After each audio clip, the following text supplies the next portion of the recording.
Ассалаумағалейкум ардақты ағайын. Желтоқсан келсе жанын қоярға жер таппай, үреймен қорқыныштың айналасында тәуелсіздікті қарсы алатын біздегі билік бұл жолда әдетінен танбай, сұмпайы жандай сақтануға тырысты. Еліміз үшін маңызды күнде ел ішін аралап көріп едік, тәртіп сақшыларының тобырынан көз сүрінеді. Пандемияны сылтау етіп, студенттерді үйіне қайтаруға дәрмен берілді. Алматының алаңына адам жиналмасын деп дүрліккендер мен тәуелсіздік мерекесінің мардымына жетпеген ағайынға үндеу. Тәуелсіздік бұл тойлайтын емес, тағзым ететін мереке. Хош, жаңа жыл жақындаған сайын жұрттың жүйкесіне теген ақпарат айдынын шолып қайтайық, анығын ағайынға айтайық. Ендеше Бағдар жобасының бір апталық қорытындысын бастаймыз.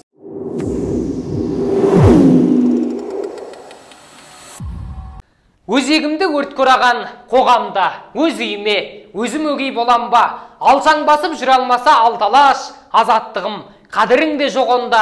Саған жету қиын болса, қаншалық сақтап тұру қиынырақ одан да. Алла берген азаттықтың әр сәті, аманат қой, маған, саған, оған да. Деп ақындар жырға қосқан, көзіміздің қарашығындай болған тәуелсіздік мерекеміз келді. Биыл тәуелсіздік күні ұлттық мереке мәртебесінен айырылып, мемлекеттік мерекелер санатына қосылды. Заң бойынша бұған дейін тәуелсіздік күні 16 және 17 желтоқсан күні тойланатын. Орда порталына сұхбат берген Желтоқсан Республикалық халықтық отаншылдық қозғалысының төрағасы Кенжебай Отарбаев желтоқсан оқиғасына кінәлі адамдар әлі билікте отыр деген пікір айтты.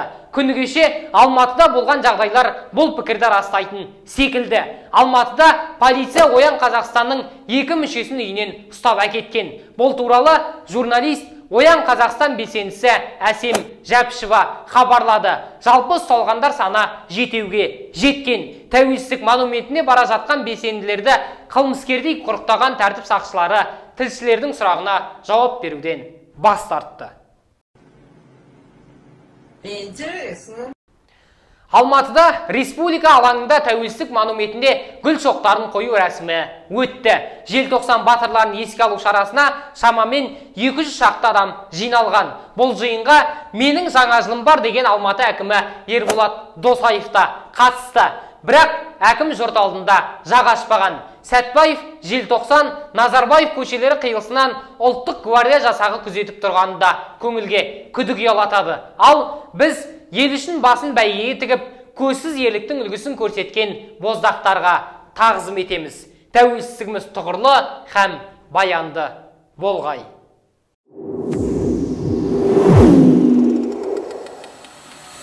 Осы аптада еліміздің бірнеше қаласында бюджеттің бүйірін теспей сорған шенділердің желге шашқан ақшасы белгілі болды.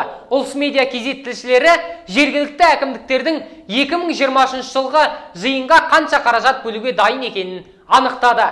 Тізімнің төбесіне жайғасқан 3 қаланы атайық. Олар Шымкент қаласында 41 миллион теңге, Орал қаласында 35 миллион теңге, Талдықорған қаласында 34 миллион теңге бөлінген. Ал қалған аймақтардағы ахуал мынандай, мұқият қараңыздар. Жалпы аталған қаржының барлығы қала үшін түрлі түсті жарық шамдармен көркемдеп, шыршаларды жаңалау жұмыстарына жұмсалмақ. Ал Петропавл әкімдігі мұздан мүсін жасауға 75 миллион теңге бөлді. Бұл сомаға 5 сырғанақ, 44 мұз мүсін және мұздан жасалатын түрлі конструкциялар мен жарықтандыру жасалатын көрінеді.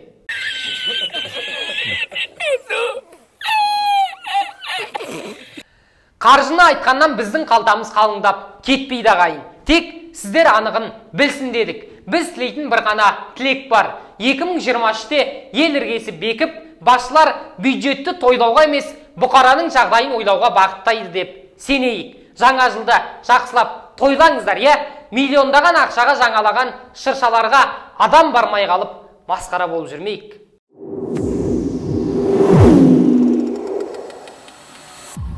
Үкіметтің осы құрамымен жаңа жылға аяқ басуға бола ма? Бұл менің емес президенттің сауалы.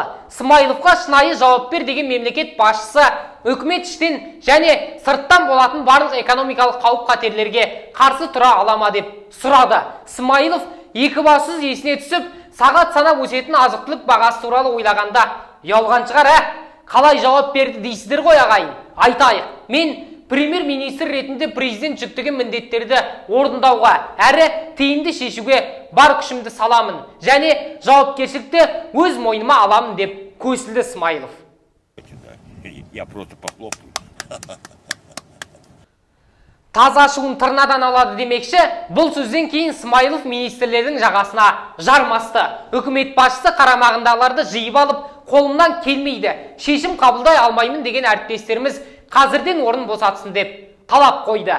Қазір шенеуніктер арасында ұлт үшін емес, ұрт үшін күнелтіп жүргендер жетерлік. Президентіміздің өзі 2020 жылы жаңа сын қатерлер мен тәуекелдер күтіп тұр дегенде жемсауы жерге тиіп, тойымсыздық дертіне душар болған шенділермен ерте қош айтысқан дұрыс та секілді ағайын.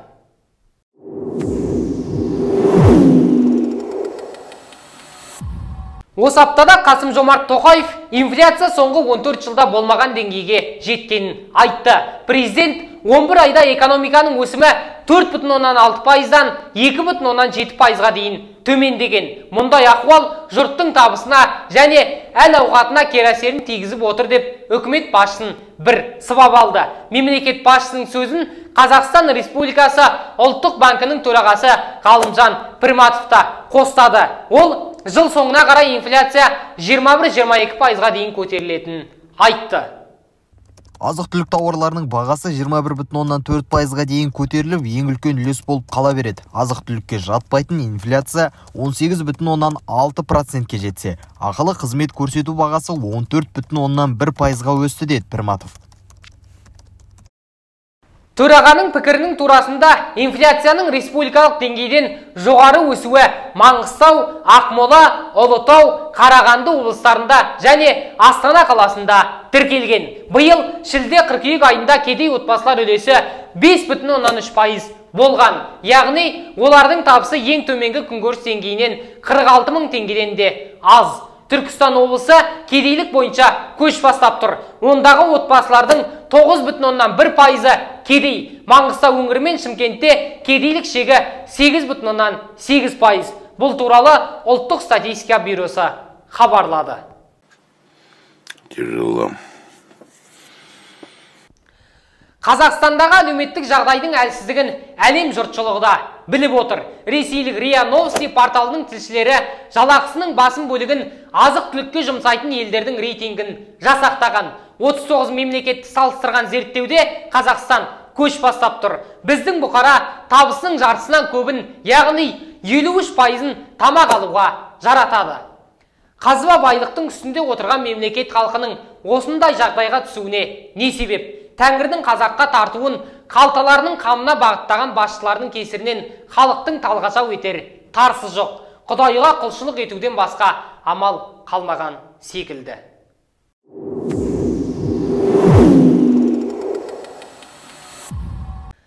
Еліміздегі жылу желілерін жөндеуге шамамен 4 триллион теңге қаржы бөлінбек. Билік нұсқасында халықты тұрақты жылу, жарықпен қамту үшін 130 мың шақырымнан аса инженерлік желіні жөндеу керек. Ал оған қажет инвестиция көлемі 3,8 триллион теңге. Смайыловтың сөзінше 2023 жылдың 1-тоқсанында еліміздегі барлық жылу электр станциясы мен электр желісін тексеру аяқталады. Әрі жылу желілеріне ревизия жүргізілмек. Мына бастамаға қарап, қазақ үкіметінің ұстанымы қыстың қамын қыс тойлама деп қаласың.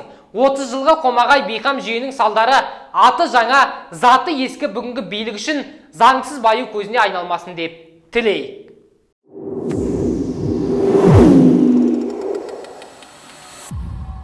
Осы аптада жұмысы атан түйеге жүк болған, бірақ табысы тірнектей бірнеше зауыттың жұмысшылары жалақыларын көтеруді талап етті.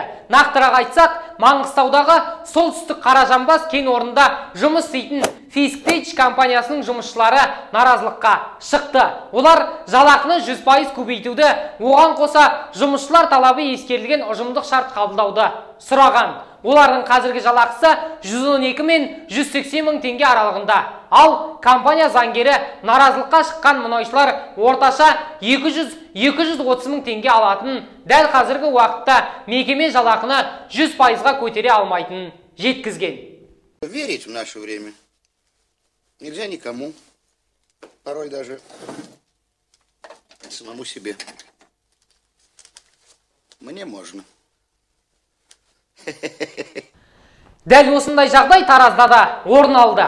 Қамқор Локомотив жауапкершілігі шектеулі серіктестігінің жұмысшылары наразылыққа шығып, табысын арттырып, әлеуметтік сыйақы төлеуді талап еткен. Алайда компания басшысы жұмысшыларына жауап қатпаған. Бұл жердегі жалақы бас аяғы 70 мың теңгені құрап отыр.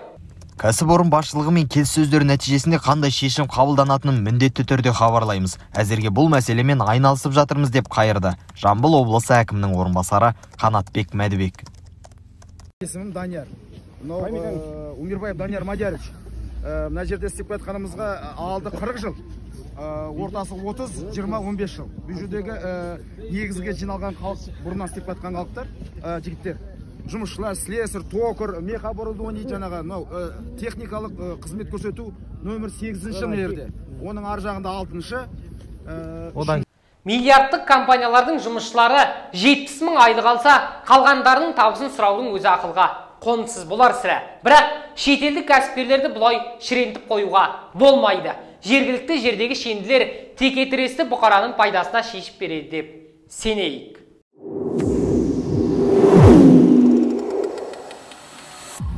2023 жылы Астанадан ең үлкен донаттан алатын топ 3 өңір белгілі болды. Түркістан облысы 976,7 миллиард теңге, Жамбыл облысы 405,2 миллиард теңге, Қызылорда облысы 400,5 миллиард теңге алады. Республикалық бюджетке қарағанда өңірлерді қолдау келесі жылы барынша ұлғаяды. Тізімге сәйкес Түркістан облысы 3-ші жыл қатарынан ең көп қаржы бөлінген облыс болып қала бермек. Ал Ақмола, Жамбыл және Қызылорда облыстары өткен жылмен салыстырғанда 2 есе көп ақша алатын болды. Ал мемлекет тарапынан мейірім көрмейтін мекендердің сатында мына көрсетілген облыстар бар.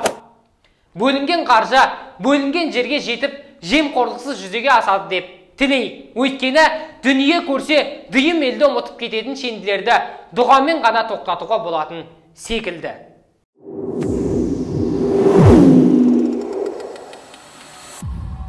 Келер жылы қазақстандықтар мемлекеттік қарызға қызмет көрсету үшін 1,7 триллион теңге төлеуі тиіс. Қаржы вице-министрі Татьяна Михайловна 2023 жылға арналған қарызға қызмет көрсетуге келетін болсақ, шығын 1 триллион 759 миллиард теңге болып белгіленген. Өсу әрине айтарлықтай артты, бірақ өсімнің екі негізгі факторы бар. Басты себептердің бірі доллардың теңгеге шаққандағы бағамының өзгеруі, сондай-ақ ұлттық банктың белгіленген мөлшерлемесіне байланысты қарыз алу құнының өсуі. Бұл негізгі факторлар, деді. Құрметті ағайын, Қазақстан Республикасының үкіметі бюджеттегі шығындарды жабу үшін 2 миллиард еуро және тағы 1 миллиард долларға несие алған білесіздер.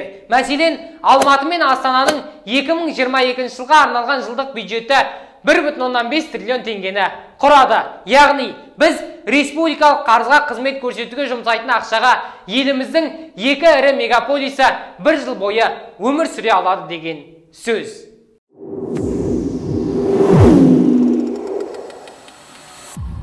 Атышулы Деки Арман эфирге қайта оралды. Оралғанда қалай? Қаңтар оқиғасынан кейін қамалған қылмыс әлемінің абыройлы азаматы Жұмагелиев жұртшылыққа үндеу жасады. Ол өзіне тағылған айыпталулардың жала екенін айтып, сол күні елі үшін қызмет еткенін айтады.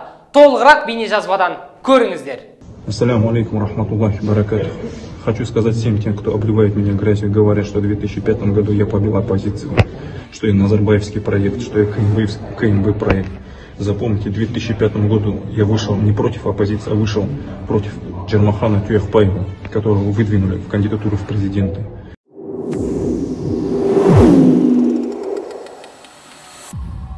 Қазақстанда өз аяғымен барып, табытпен оралатын әскердегі өлім дерегі азаймай тұр. Жаңаөзенде 19 жастағы сарбаз асылып өлгені хабарланды. Жергілікті Лада басылымының жазуынша, қайғылы оқиға Жаңаөзендегі ұлттық ұланның 55-48 әскери бөліміндегі жатақханада болған. Қазақстанда 30 жылда жүздеген азамат әскери борышын өтеу барысында түрлі ресми себептен қаза тапқан. Қаралы хабарды жиі естейтін қоғамның әскерге деген сенімі сетінеген сыңайлы.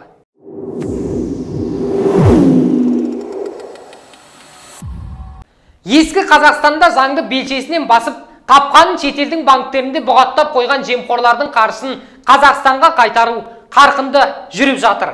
Биылғы жылдың 11 айында заңсыз алынған мүлікпен 600 миллиард теңгеден астам қаражат мемлекетке қайтарылды. Сондай-ақ елімізде және шетелде жалпы сомасы 360 миллиард теңгеден астам жылжымайтын мүліктер, автокөліктер мен қаражаттар анықталып, жақын арада мемлекет меншігіне өткізілмек.